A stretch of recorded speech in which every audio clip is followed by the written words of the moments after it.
Mungkinkah Tuhan akan membuat kita bisa ditipu? Bisa, karena kita teledor. Kalau kita benar-benar bergaul karib dengan Tuhan, orang yang dipilih Tuhan itu tidak akan mungkin hidup sembrono.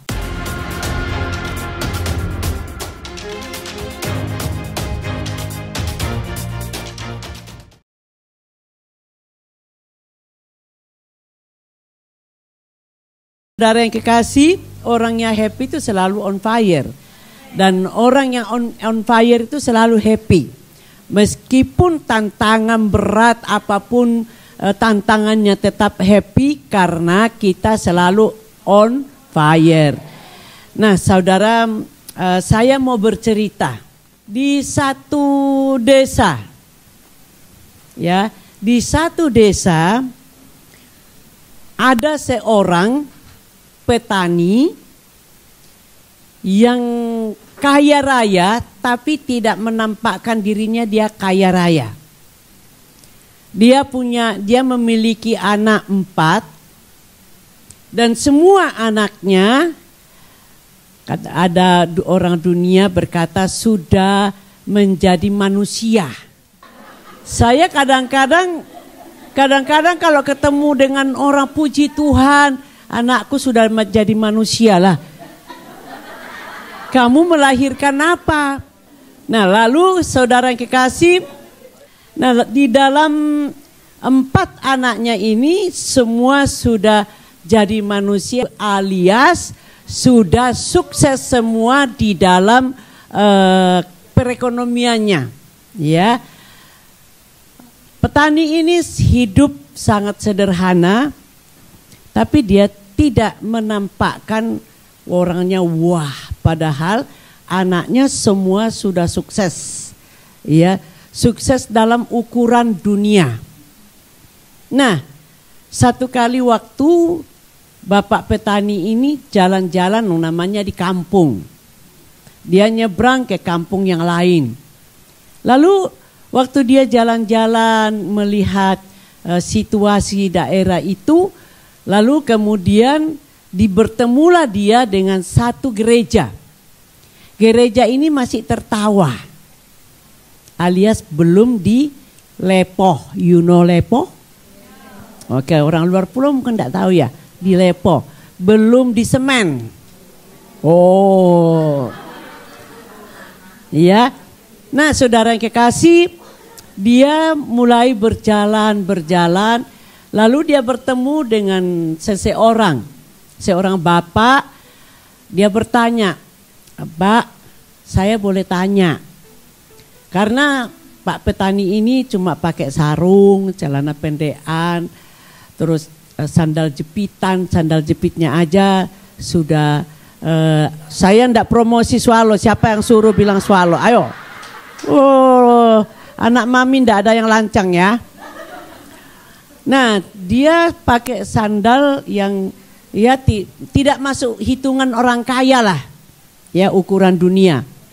Nah, lalu dia bertemu dengan seorang bapak, dia tanya, mohon bertanya Pak, oh iya, tahu ndak panitia daripada gereja ini? Nah, lalu kemudian dia berkata, emangnya kenapa Pak? Saya ingin ketemu dengan ketua pembangunannya. Nah, lalu kemudian bapak ini berkata, oh saya bendaharanya Pak, kenapa? Saya mau ketemu dengan ketua. Oh iya, kebetulan saya akan ke rumah daripada ketua. Yuk mari sama-sama dengan saya sampai ke sana. Nah saudara, tapi si bendahara ini ya memang orang kaya. Jadi memandang sebelah mata, ini orang, kalau sekarang istilahnya kismin ini, you know, kismin ini mau ngapain? Lalu dia dalam batinnya sambil ngelihat sandalnya, lihat sarungnya sudah lapuk-lapuk begitu, celana pendeknya, kaosnya juga sudah, ini tidak masuklah dalam hitungan daripada bendahara ini. Nah lalu kemudian sampai di rumah itu maka dikenalkan, Pak ini saya ketemu dengan orang ini, kayaknya Kismin mau bertemu dengan Bapak. Singkat cerita mereka ngomong-ngomong, terus dia tanya begini, Pak, saya tadi melihat ada gereja yang masih tertawa. Kan tadi sudah tak kasih tahu tertawa itu artinya apa? Kok hahaha. Nah lalu kemudian saya mau ketemu dengan ketua pembangunannya. Oh saya sendiri Pak. Kenapa Pak?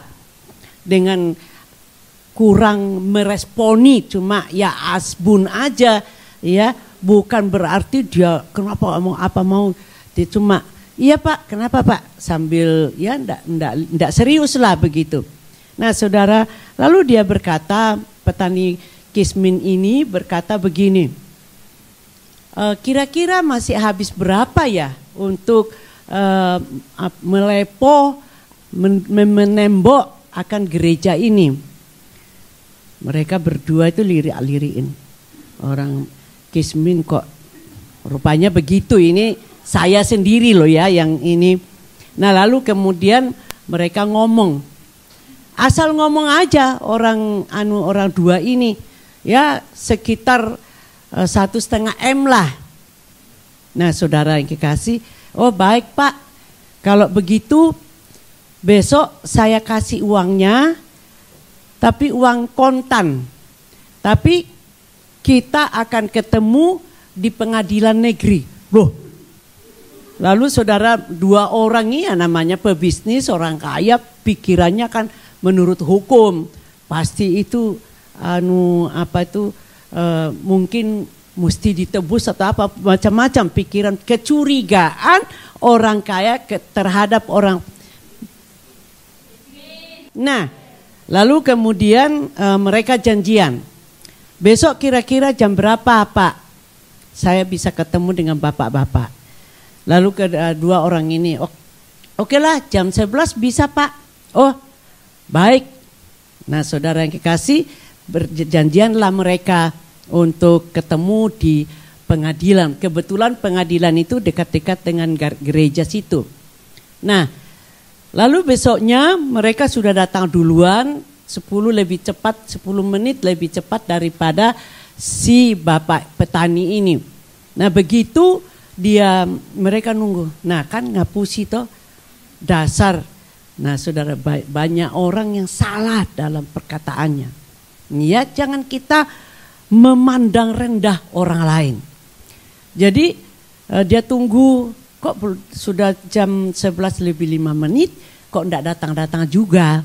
Nah lalu setelah jam 11 lebih 6 menit muncullah menurut pemandangan mereka ini orang Kismin ini membawa karung bukan karung goni, karung semen.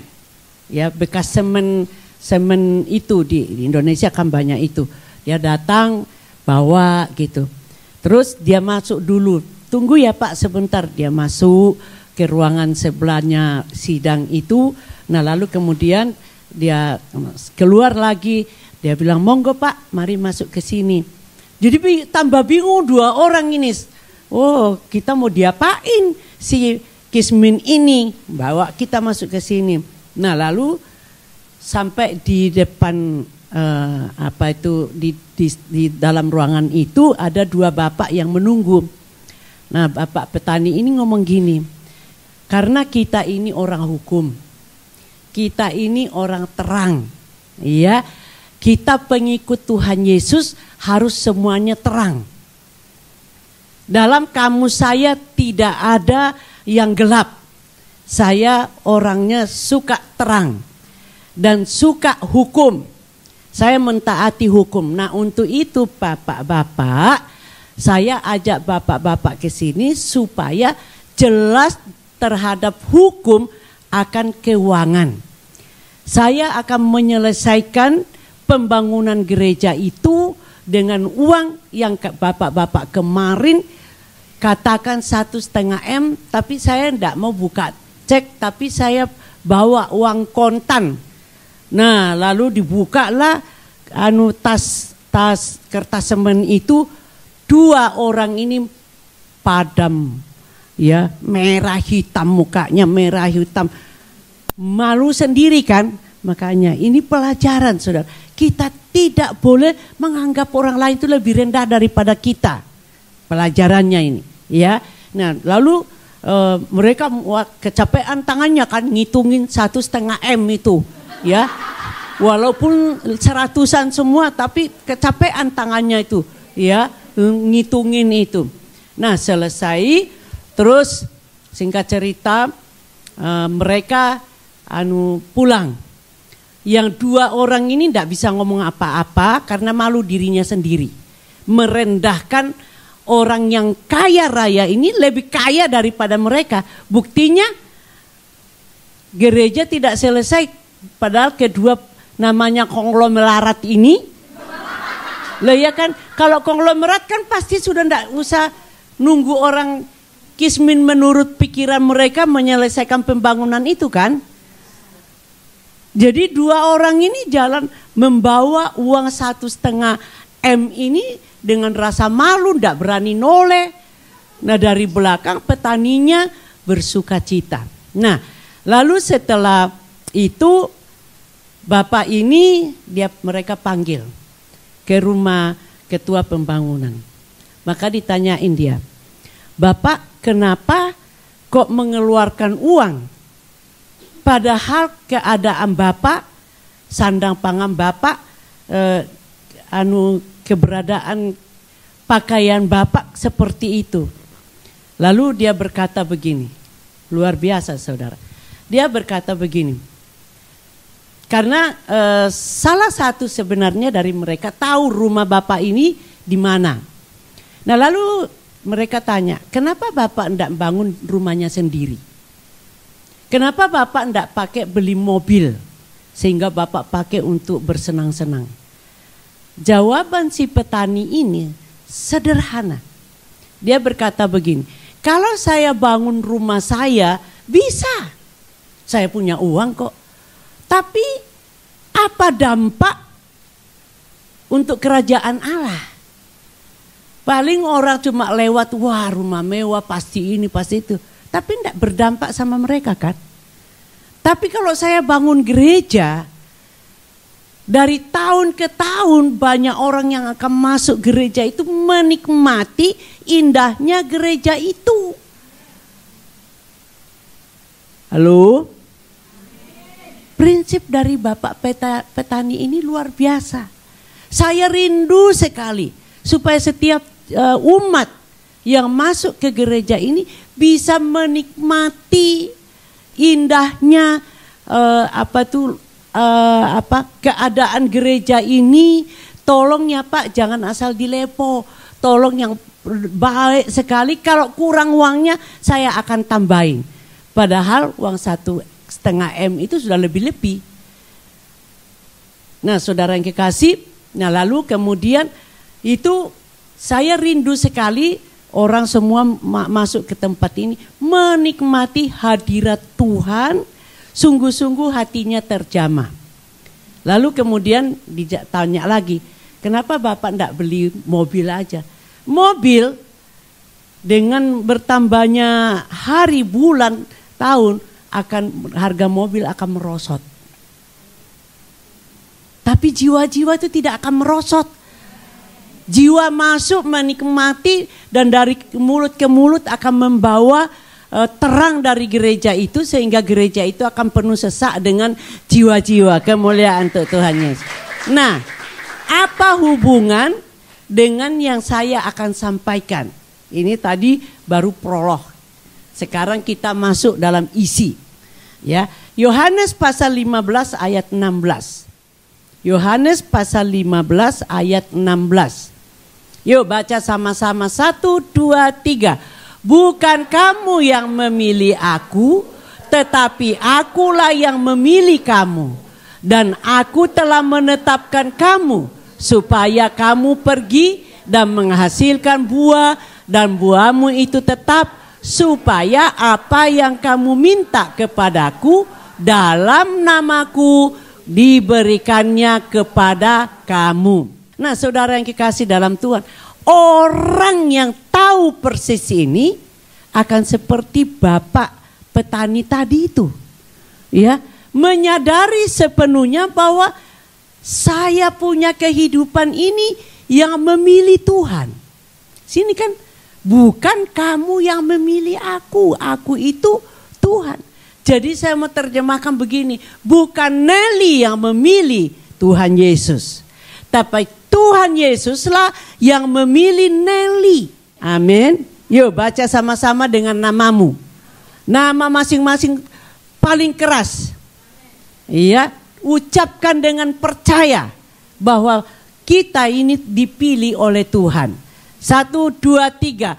Bukan Nelly yang memilih Tuhan Yesus, tetapi Tuhan Yesuslah yang memilih Nelly. Dan Tuhan Yesus telah menetapkan Nelly supaya Nelly pergi dan menghasilkan buah, dan buahmu itu tetap, supaya apa yang kamu minta kepada Bapa dalam nama Tuhan Yesus diberikannya kepada Nelly. Amin. Kemuliaan untuk Tuhan Yesus. Nah, mari kita bedah satu persatu, saudara. Saudara yang kekasih, hal ini kalau kita sedang, saya akan ngomong ke depan ini keadaan tidak akan semakin baik. Saudara lihat di dalam internet, ya, sekarang yang namanya AI itu sudah bisa meniru suara, muka kita dan lain-lain sebagainya. Saudara yang kekasih, apakah keadaan ini semakin baik? Enggak. Bisa saudara yang kekasih, orang yang mau menipu ini menirukan suara anak kita, suara suami kita, suara orang tua kita, mertua kita. Dan dengan alasan butuh, ya, uang ditransfer aja lah. Karena suaranya persis dengan suara suami atau anak atau orang yang kita cintai, lalu mereka seolah-olah dalam keadaan menderita, maka hati kita pasti akan iba. Bukankah ini, saudara yang kekasih, kejahatan yang akan menimpa kita? Tapi kalau saudara dan saya tahu persis, saudara tidak akan khawatir. Saudara akan ingat ini, saya ini dipilih Tuhan. Mungkinkah Tuhan akan membuat kita bisa ditipu? Bisa, karena kita teledor. Kalau kita benar-benar bergaul karib dengan Tuhan, orang yang dipilih Tuhan itu tidak akan mungkin hidup sembrono. Ya apa enggak? Hidup pasti tertib. Hidup pasti mengejar apa yang menurut Alkitab katakan. Ya, jadi saudara bahkan di situ bukan cuma dipilih, ada penetapan lagi. Ya, dan aku telah menetapkan kamu. Kita telah ditetapkan. Itu sebabnya saudara mau lari kemana aja, ya, mau lari kemana aja, saudara tidak akan bisa. Saudara boleh sembunyi di mana aja, mata Tuhan ada di segala tempat. Oke? Kalau saudara paham ini, saudara tidak akan main-main dalam seluruh aspek kehidupan saudara. Ya, karena ini adalah dikatakan dia yang menetapkan. Dan mata Tuhan tuh bisa meneropong sampai kepada kegelapan apapun, karena dia adalah terang. Waktu saya masih kecil, saya memang di dusun tidak ada lampu, tidak ada ini. Tapi saya itu ditekankan oleh orang tua angkat saya. Kamu ndak usah takut, kepada setan pun setan yang takut sama kamu. Dan mata Tuhan itu ada di segala tempat. Meskipun kamu sembunyi dimanapun, matanya Tuhan itu terus dia pakai senter ini loh, lebih terang senter mata Tuhan daripada senter ini dalam kamu kegelapan. Jadi kemanapun kamu, ndak usah takut. Saya selalu dididik saudara, saya tidak akan pernah lupa cara mereka itu mendidik saya karena mereka itu buta huruf di kampung. Tapi cara mendidik saya itu untuk takut akan Tuhan. Dengan cara apa? Saya tidak akan disuruh kemana-kemana kalau hari masih terang. Dan bulan bersinar. Enggak. Saya justru disuruh pergi pada waktu dalam kegelapan. Malam. Saya disuruh pergi ke kampung ini. Antar apa. Pesannya cuma satu. Kalau pohon ataupun daun-daun goyang, kamu ndak lah, anak-anak kecil kan kita kan saling menakuti. Tahu lah ya, makanya tertawa semua. Kalau ada goyang-goyang gini katanya itu setan. Jadi saya diperlengkapi saudara. Pokoknya kalau kamu lihat misalkan pohon pisang namanya jalanannya desa ya. Atau saya kalau lihat di Facebook itu ada kampung-kampung, saya tuh suka sekali lihatnya. Karena saya mengingat Tuhan, terima kasih. Saya dididik untuk berani melalui seperti itu. Jadi saudara, kalau bertiup angin lalu kemudian pohon yang saya lewatin itu goyang-goyang. Saya langsung datangin tak pegang, oh iya pohon. Ya itu cara mereka mendidik saya supaya saya ini ada keberanian. Makanya saya tuh mikir, kenapa ya saya kok jadi berani banget. Disuruh pergi ke Cungkok, lalu di Cungkok saya nyasar sana, nyasar sini dan saya tidak bisa bahasa sana. Tapi kok saya ya enggak kapok gitu loh. Karena itu dasar yang ditaruh oleh orang tua angkat saya itu adalah keberanian, berani tidak takut dengan tantangan apapun juga. Jadi sehingga pada waktu saya baru pulang dari Bali, ketemu dengan kakak rohani saya, saudara. Saya pergi itu membuat satu kejutan karena orang tua rohani saya, maksudnya yang menemukan saya waktu saya masih secara rohani. Benar-benar belum tahu apa-apa. Nah, ketiga hamba Tuhan inilah yang menemukan saya di Surabaya. Nah, lalu kemudian anak saya si adik Laura itu pindah ke Australia kuliah. Nah, hamba Tuhan ini pergi ke Bali. Nah, kebetulan anak saya itu sedang ikut main musik di situ, dia khotbah, dia noleh gini. Ini anak orang rawe-rawe rantas, malang-malang putung, bonek katanya gini. Lah, si adik Laura bingung, malang-malang putung itu apa artinya? Bonek itu apa artinya? Nah selesai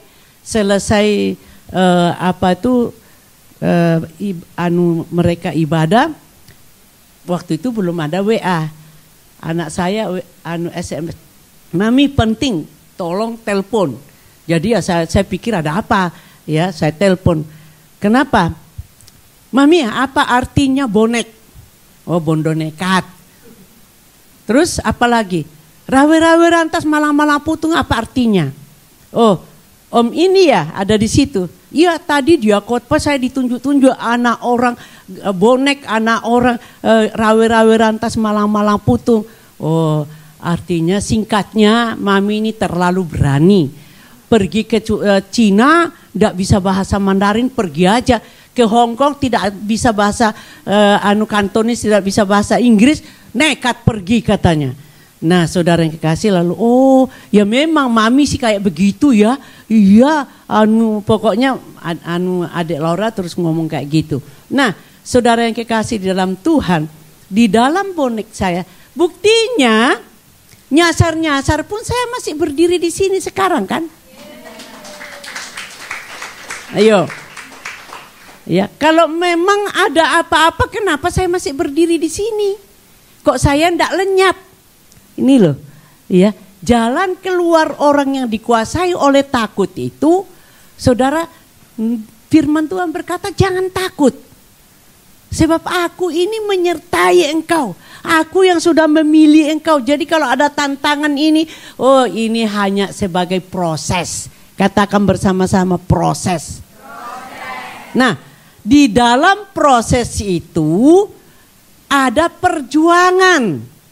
Ya, ada perjuangan. Perjuangannya apa? Supaya kamu pergi-pergi ini gampang apa enggak, saudara? Halo, gampang apa enggak pergi itu? Harus bayar harga kan?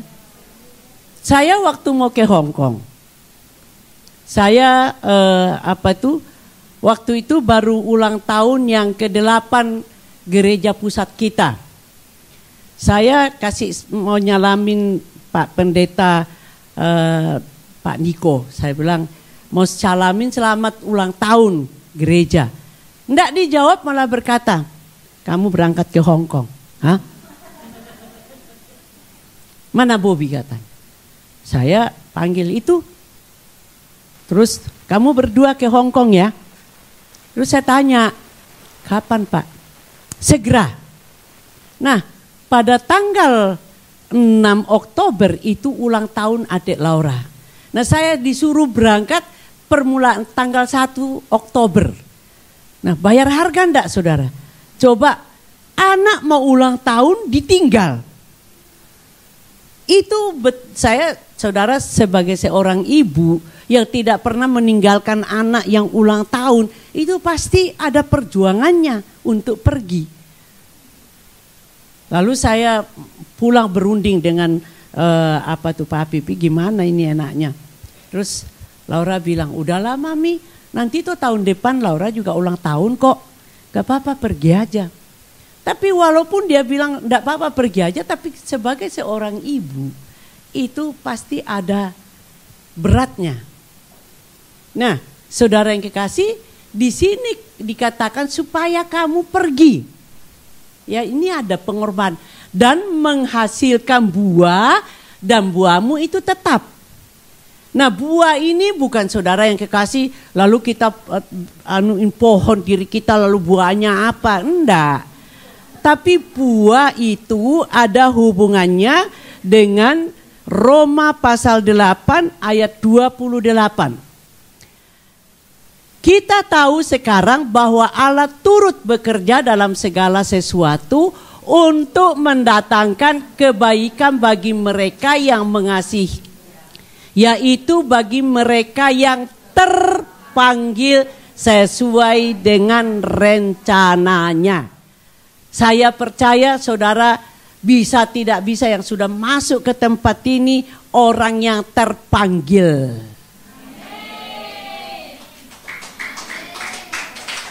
Lemes. Saudara, saya mau katakan hari ini juga, saudara tidak hanya disuruh terpanggil menjadi orang Kristen, tapi saudara dipersiapkan menjadi orang-orang yang terpanggil sesuai dengan rencana Allah. Aminnya bener apa enggak? Jangan saudara punya gini, ini aku Tuhan, utuslah dia. Segalanya, baik engkau yang pendidikan tinggi maupun pendidikan yang rendah. Tadi saya sudah katakan, jangan memandang remeh panggilan Tuhan terhadap engkau. Kita semua ya yang ada di dalam ruangan ini, karena saya berdoa, saya selalu berdoa, Tuhan, aku minta walaupun masuk sini masih bodoh-bodoh, tapi aku minta mereka semua yang masuk di tempat ini, engkau akan merubah mereka menjadi orang-orang yang rawe-rawe rantas, malang-malang potong. Bukan berarti lalu saudara rame-rame jadi pendeta. Saudara paling sedikit berdoa di distrik-distrik itu sudah namanya panggilan. Itu sudah rencana Tuhan. Kalau semua jadi pendeta, siapa jemaatnya? Iya kan? Amin. Nah, saudara, kita semua dipanggil dalam ruangan ini bukan sekedar anggota gereja. Tapi saudara dan saya terpanggil sesuai dengan rencananya. Nah, berdasarkan tadi Yohanes 15 ayat 16, saudara nggak usah dibuka, itu saudara dipanggil, dipilih dan ditetapkan untuk pergi menghasilkan buah. Dan buah itu, saudara, dan buah itu adalah jiwa-jiwa. Kadang kita ini mikir, ya pengusaha-pengusaha semua mikir keuntungannya adalah uang. Bulan September ini Tuhan bilang, beritahu pada mereka, jangan cuma menunggu keuntungan dolar, tapi yang terlebih saudara, ya, akan diberi keuntungan, yaitu majikan-majikanmu akan menjadi milik Yesus Kristus. Itu yang terpenting. Saya selalu termotivasi waktu saya dikasih oleh seorang hamba Tuhan. Saya dalam keadaan tertekan di Hong Kong. Sebab saya pikir kok waktu itu tenaga kerja wanita di Hong Kong baru sekitar 30-35 ribu. Yang datang ke gereja kita, ya kalau perjamuan kudus datang 30 lah. Tapi kalau bukan perjamuan kudus kadang tidak sampai 20. Jadi saya ini gini, Tuhan, aku dibawa ke sini, membuat apa ini 20 orang ini? Nah, saya gambarannya seperti orang petani, dua pengusaha gede tadi itu. Saya tertegur dengan apa yang saya sampaikan tadi. Nah, saudara, saya katakan, Tuhan terima kasih. Aku percaya 25 umat yang kau kirimkan ini, kalau Tuhan bekerja atas mereka, mereka akan menjadi ketularan saya, rawe-rawe rantas, malang-malang putung. Amen. Nah, orang yang terlama di dalam ruangan ini saya masih ingat 2 orang, tapi nggak tahu ada nggak yang saya mungkin lupa dari regal sana, ya, saudara. Ya, jadi saya setiap hari itu kerjaan saya apa di Indonesia, Senin sampai Minggu itu saya ada pelayanan pagi, siang, pagi sebelum orang mulai kantor, saya udah pelayanan 1 jam di perusahaan-perusahaan. Siang, ya siang ada yang manggil, sore kadang-kadang ada yang manggil. Nah, saudara, lalu kemudian aku minta kreativitas daripadamu Tuhan. Nah, aku orang lapangan, kreativitas apa untuk mengembangkan teman-teman yang 25 orang ini, dan tiap Senin sampai dengan Jumat pengangguran. Waktu saya minta kreativitas itu, Tuhan mulai buka. Kamu pergi doa keliling, naik teng-teng dari pojok ke pojok. Ya sudah, naik sesuai dengan anjuran Tuhan. Kan Tuhan yang memilih, Tuhan yang menetapkan, Tuhan juga yang memberi perintah. Nah, lalu kemudian setelah naik teng-teng ini, saya mulai naik MTR. Waktu itu baru 3, hijau, merah, biru.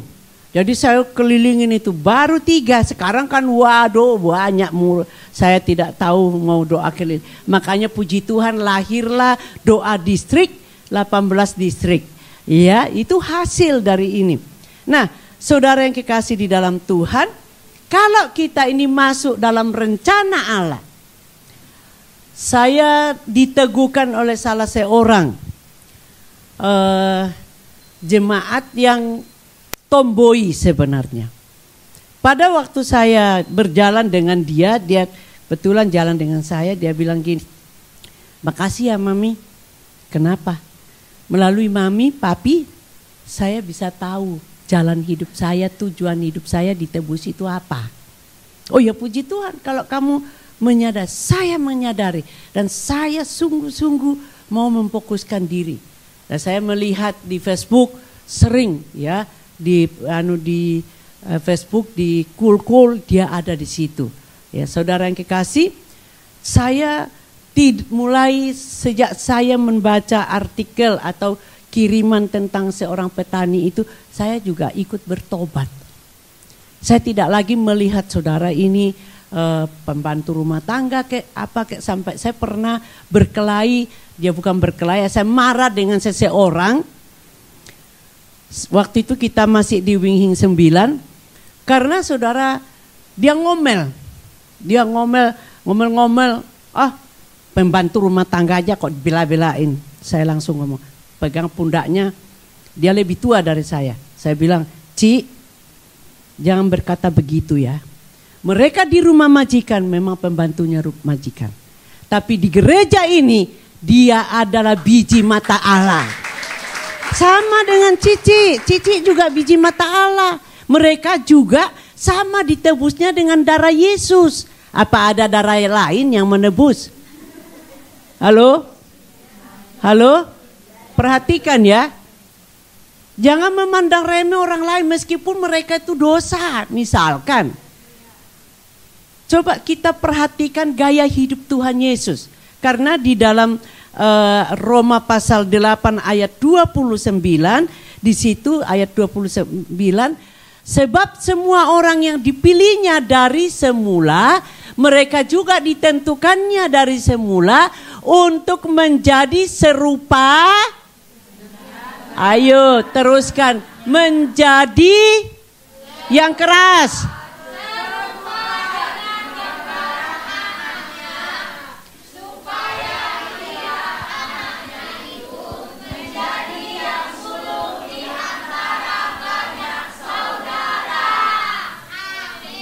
Ditentukannya dari semula untuk menjadi stop. Ya.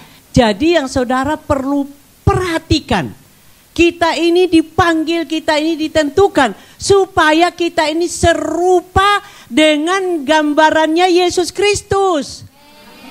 Nah, gambarannya Yesus Kristus itu dia nggak pernah menghina orang berdosa. Meskipun pelakor 5 laki-laki.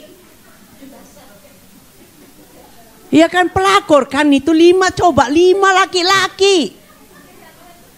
Tapi Yesus tidak maki-maki dia dasar pelakor, dasar. Enggak kan?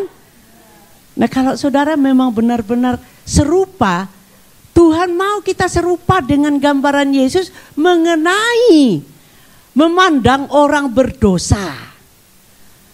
Justru harus minta belas kasihan Tuhan turun kepada kita supaya tutur kata kita ini menyadarkan orang yang berdosa itu seperti Tuhan Yesus menyadarkan pelakor 5 laki-laki.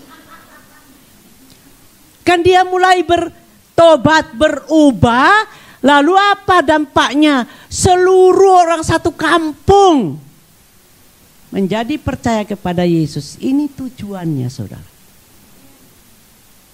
Tujuan saudara masuk ke tempat ini, saya punya kerinduan. Mungkin saudara berkata, mustahil lah. Tapi bagi Tuhan tidak ada yang mustahil kalau saudara memperhatikan, mengimani saudara dipanggil untuk menjadi serupa dengan gambaran Yesus Kristus. Maka desamu akan dibuat tercengang-cengang oleh karena Tuhan Yesus hadir di kampung halamanmu. Adakah iman itu? Ataukah saudara, masa bodoh. Yang penting aku kirim uang dibangun, nanti kalau sudah dibangun kan mereka akan wah. Enggak saudara. Iya. Tujuan Tuhan Yesus supaya saudara dari manapun engkau berasal, kalau Tuhan ada di dalam kehidupanmu, maka Tuhan akan membuat engkau tercengang-cengang tentang karyanya di kampung-kampungmu. Ini iman pribadi saya untuk saudara. Meskipun mungkin seolah-olah saudara bet. Mana mungkin. Kalau saudara nggak percaya ya nggak terjadi. Tapi kalau saudara percaya, kita sepakat, Tuhan akan lakukan. Karena Tuhan berkata, 2 atau 3 orang daripadamu sepakat, aku akan lakukan. Dan yang paling disukai Tuhan, kalau saudara merindukan jiwa. Tuhan bukan berarti tidak butuh uang. Kita butuh nyewa gedung ini, kita butuh. Tapi bukan itu yang utama. Yang utama yang Tuhan rindukan adalah keselamatan. Makanya kenapa walaupun disiksa, diseret, ditikam, diapain saja, dia cuma fokus supaya saudara dan saya selamat. Halo? Apakah saudara, aku menjadi Kristen supaya apa aja, kan janji Tuhan, apa aja yang aku lakukan berhasil dan beruntung. Keuntungannya duit. Kalau saudara mau tersinggunglah. Tapi mulai sekarang, pandangan kita adalah jiwa. Tepuk tangan untuk Tuhan Yesus. Saya terus minta kepada Tuhan, kreativitas Tuhan. Bagaimana caranya? Bagaimana untuk mengkomunikasikan kepada anak-anak yang Tuhan kirim ke tempat ini diubah menjadi tentara-tentara Kristus yang militan dan perkasa sehingga menghasilkan setiap orang bertemu secara otentik dengan Tuhan Yesus. Satu-satunya jalan ya doa. Satu-satunya jalan ya kita perlu memiliki ya manifestasi daripada buah roh, yaitu kita minta didasari hati kita dengan kasih. Hanya dengan kasih saudara bisa menundukkan diri dengan orang yang memusuhi engkau sekalipun. Mami nggak ngerasain, dirasain itu sakitnya tuh di sini loh Mi. Ya saya tahu, ditikam dari belakang, saya tahu. Tapi Tuhan bilang, ya Tuhan bilang, saudara dan saya diberi kasih mendasari hatimu. Supaya saudara dan saya bisa mengampuni orang yang membuat kejahatan terhadap kita dengan kasih. Makanya manifestasi Roh Kudus itu kata awalnya adalah kasih.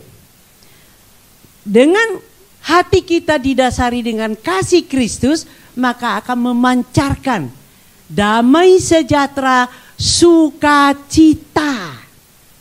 Jadi waktu damai sejahtera, sukacita mendasari kehidupan kita dari kasih Kristus ini, saudara, saya tidak anti kosmetik. Ya, tetapi saudara yang kekasih, mari biarlah hatimu didasari oleh kasih, terpancarlah damai sejahtera sukacita, pengganti daripada kosmetik. Sekali lagi saya tidak anti kosmetik, tapi jangan engkau arahkan segala sesuatu uangmu hanya untuk kosmetik. Nanti penjual kosmetik bilang mami dasar, saudara, ya ini perlu diperhatikan, ya. Perhatikan sungguh-sungguh supaya dalam tindak tanduk kita menyerupai Tuhan Yesus. Nah gampang, serupa dengan Tuhan Yesus itu apa? Memberitakan kerajaan Allah. Yesus itu kemana-mana memberitakan kerajaan Allah, Injil. Ya, nah saudara tindakan apa lagi? Tuhan Yesus itu sekali lagi tidak pernah memarahin orang berdosa. Cuma menegur, menyadarkan dengan kata-kata. Contoh yang paling otentik itu ya tadi itu wanita Samaria. Ya. Wanita Samaria enggak dipancing loh. Oh, kamu sudah punya Tuhan Yesus pasti tahu. Tapi kan enggak dipancing dulu. No, jangan, orang-orang konseling jangan mancing-mancing loh ya. Ya. Nah, saudara, pada waktu dia dikatakan pergi, panggillah, karena dia sudah merasakan air kehidupan itu. Lalu Tuhan Yesus berkata, pergi panggillah suamimu. Dia berkata, aku ndak punya suami. Betul apa yang kamu ngomong. Tapi yang ada padamu ndak bilang, dasar pelakor, ndak ngaku ya. 5, ndak ngomong kan gitu. Cuma dia ngomong, pergi panggillah suamimu. Lalu wanita ini tanpa dia sadari, aku ndak punya suami Tuhan. Iya betul, yang ada padamu 5 pria itu bukan suamimu. Wah, tunggal langgung, ini perempuan. Wah, kok tidak biasa tahu ya. Dia lalu saudara dia pergi. Wah, memberitakan padahal tadinya sembunyi-sembunyi kan. Datang ke sumur itu sembunyi-sembunyi. Ini sekarang begitu dikasih tahu tunggang langgeng. Tahu tunggang langgang atau tunggang langgeng? Langgang, oke. Terima kasih sudah. Lari pergi. Wow, mau pengumuman bukan Cinderella, tapi pengumuman penting. Dengar, hai dengar, bukan. Tapi dia pergi, ya. Pengumuman, hei, di sumur sana ada orang yang tahu aku melakukan. Dia coba saudara. Tadinya sembunyi-sembunyi. Begitu ketemu dengan Tuhan Yesus, nggak ada rasa malu lagi, tapi adanya bertobat. Ya, ini menghasilkan, serupa dengan Yesus, menghasilkan sampai akhirnya. Saya paling suka firman ini. Ya, saya bertolak dari pelayanan saya itu dari sini. Saya paling suka bercerita tentang ini. Saya bilang, Tuhan, terima kasih. Biarlah semua orang yang tidak serupa. Saudara kan tidak ada yang sampai menjadi pelakor kan, enggak toh? Enggak ada. Ya, enggak ada. Loh, semua menjeli. Enggak. Jadi saudara yang kekasih, kita ini bukan pendosa tentang seksual. Tapi apakah di dalam kehidupan kita tidak ada dosa yang lain? Dosa yang paling tersembunyi, mengampuni. Siapa yang hafal doa Bapa kami? Angkat tangan. Siapa yang hafal doa Bapa kami? Yang lain tidak ngaku. Gak usah takut. Saya tidak akan ini kok. Saya seperti saudara. Saya dari SD itu di sekolah, saya sekolah Kristen. Senin suruh berdiri, ya, mimpin doa Bapa kami dan tidak boleh lihat teks. Bapa kami yang di sorga, dikuduskanlah namamu.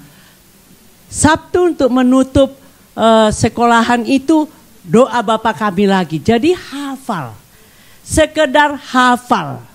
Tapi saudara yang kekasih, saya ini orang pendendam, saudara kan enggak. Nanti hari Selasa HMC. Lepaskan dirimu dari tidak bisa mengampuni. Nah, coba saudara yang kekasih di dalam doa Bapa kami itu dia bilang apa? Dan ampunilah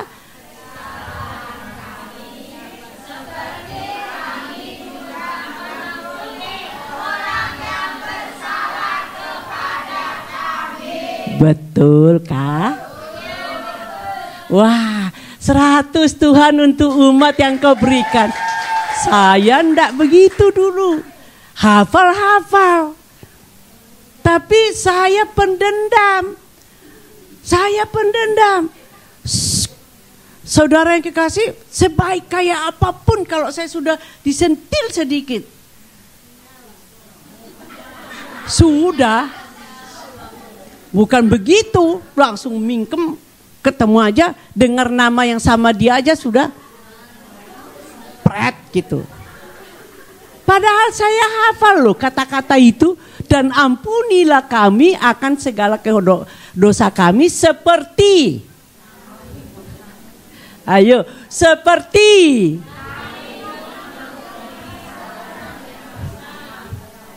Betulkah? Jujur. Puji Tuhan. Kalau gitu saya yang harus bertobat dulu loh ya. Dulu loh ya. 40 tahun yang lalu. Karena saya bertobat itu 40 tahun yang lalu lah. Ya. Nah, saudara yang kekasih di dalam Tuhan, mari kita mengejar serupa dengan gambar Tuhan Yesus. Kalau kita sudah mengejar serupa dengan gambar Tuhan Yesus, maka saudara yang kekasih, supaya itu tercapai, Yohanes pasal 15 ayat 7 dan 8. Yohanes pasal 15 ayat 7 dan 8. Jikalau kamu tinggal di dalam aku dan firmanku tinggal di dalam kamu, mintalah apa saja yang kamu kehendaki dan kamu akan menerimanya. Pertanyaannya saudara, saudara sudah tinggal di dalam Tuhan Yesus belum? Dan firman-Nya sudah tinggal di dalam kita belum? Kok diam semua? Kalau benar-benar firman Tuhan itu tinggal di dalam kita, maka doa Bapa kami dan ampunilah kami akan kesalahan kami, seperti kami juga mengampuni orang yang... Itu firman bukan? Nah kenapa? Jujur ya, ngaku sendiri dengan Tuhan. Betul-betulkah? Apakah mertuamu yang tidak setuju dengan engkau? Atau bekas mertuamu? Karena kamu tidak disetujui dengan anaknya? Gitu ketemu, saudara benar ngampuni? Orang yang tinggal di dalam firman Tuhan itu. Memang enggak bim salah bim, enggak dituntut kok saat ini juga bim salah bim, enggak. Tapi saudara kita berjuang. Saya pun begitu, saya ini dulu orang yang pendendam saudara. Sampai saya ini doa puasa. Mematikan, Paulus menasehati, matikanlah dalam dirimu. Iya, saudara, saya doa puasa. Saya doa puasa 21 hari untuk supaya yang namanya daging ini yang tidak bisa ngampuni ini, yang dendam ini, apa-apa sedikit sakit hati, saya minta dalam nama tercabut sampai pada akar-akarnya. Nah itu baru kita dikatakan kita tinggal di dalam Tuhan. Ya salah satu contohnya. Sehingga di situ dikatakan saudara apa saja. Jadi jangan minta dulu sebelum membereskan ini di hadapan Tuhan.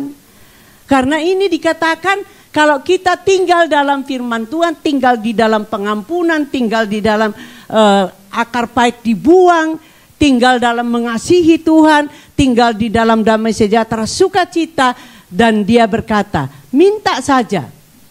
Sekarang kalau doamu ada yang belum dikabulkan, coba tanya Tuhan. Masih ada yang saya tidak tinggal dalam Tuhan. Karena di sini janjinya loh, ini firman tercatat. Kalau kita tinggal di dalam firman Tuhan, janji Yesus berkata minta apa saja yang kamu kehendaki, yang bukan Tuhan Yesus kehendaki loh, yang kita kehendaki dan kamu akan katakan dan saya akan menerimanya. Amin. Nah ini ya saudara, mari kita sungguh-sungguh ya, berada di dalam kebenaran. Dan tujuannya ayat 8. Ayo kita baca sama-sama. 1, 2, 3. Dalam hal inilah Bapakku dipermuliakan, yaitu jika kamu berbuah banyak, dan dengan demikian kamu katakan, aku adalah murid-murid Yesus. Tapi harus tinggal. Amin. Amin.